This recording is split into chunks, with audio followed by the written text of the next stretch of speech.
In this video, we're going to talk about deep vein thrombosis, or DVT for short, which is a big issue, especially amongst patients post-op, undergoing surgery, patients who are immobile, chronic illness, and bed-bound. DVT can lead to a common complication called pulmonary embolism, which is life-threatening. The signs and symptoms of DVT include asymmetrical edema, asymmetrical calf swelling, and asymmetrical localized pain in the calf. There can be signs and symptoms of pulmonary embolism as well, which is again a common complication of DVT. Drawing a normal leg. On the left here we have a leg with DVT. The leg with DVT on the left is swollen, has edema with erythema, and is warm. So deep vein thrombosis, as the name implies, means thrombus forming within the deep veins. So let's look at a normal vein of the legs here.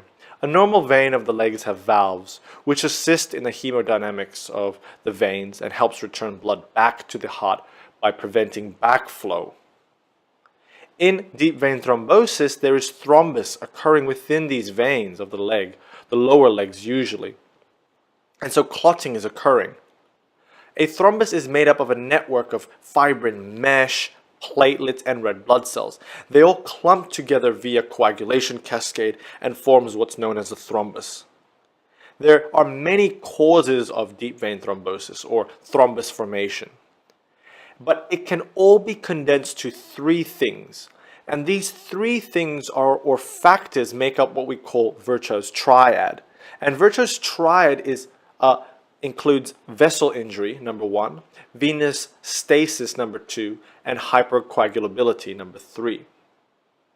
Different diseases, condition leads to one or more of these factors, and this will predispose one to developing deep vein thrombosis.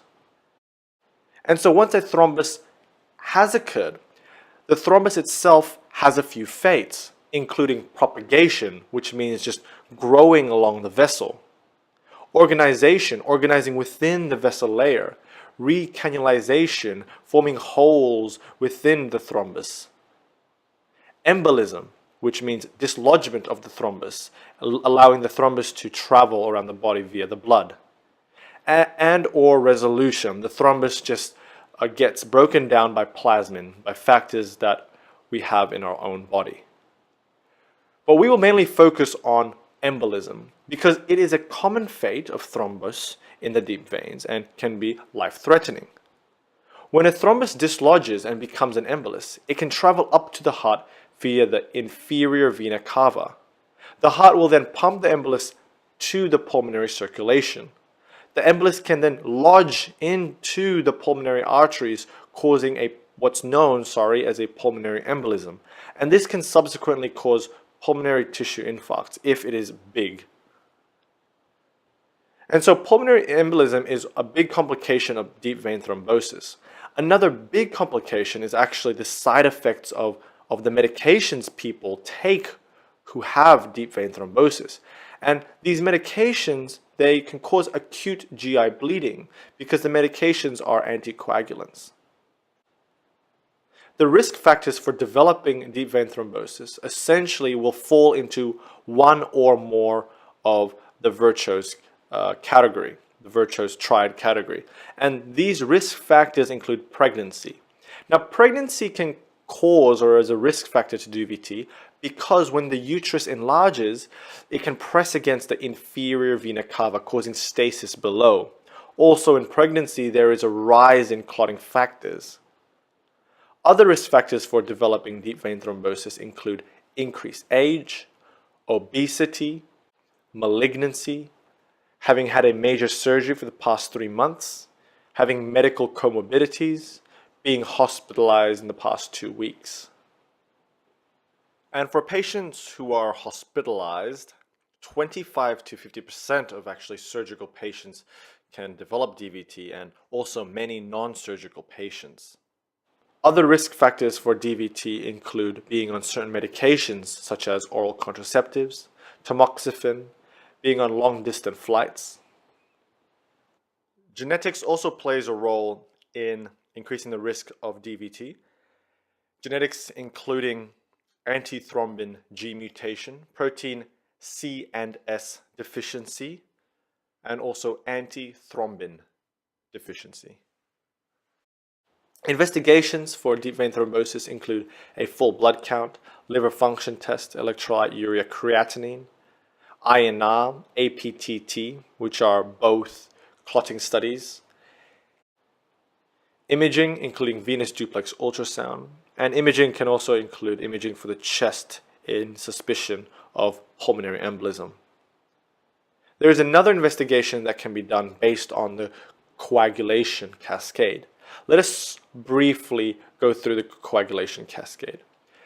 There are two pathways in the clotting cascade, or coagulation cascade, which is the extrinsic pathway and the intrinsic pathway.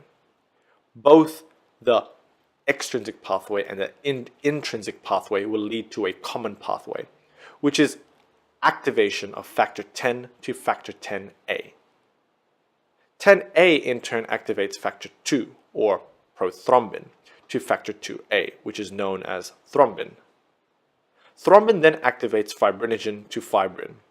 Fibrin forms the basis of the fibrin mesh and is the last step in the formation of the thrombus. So now the thrombus is formed. However, things can also break down the thrombus. These things is plasminogen or plasmin, and plasmin cleaves the fibrin, creating what is now called a D-dimer. During active thrombosis, there is elevated D-dimers, and so the measurement of a D-dimer can give some indication of coagulation activity that is occurring in the body.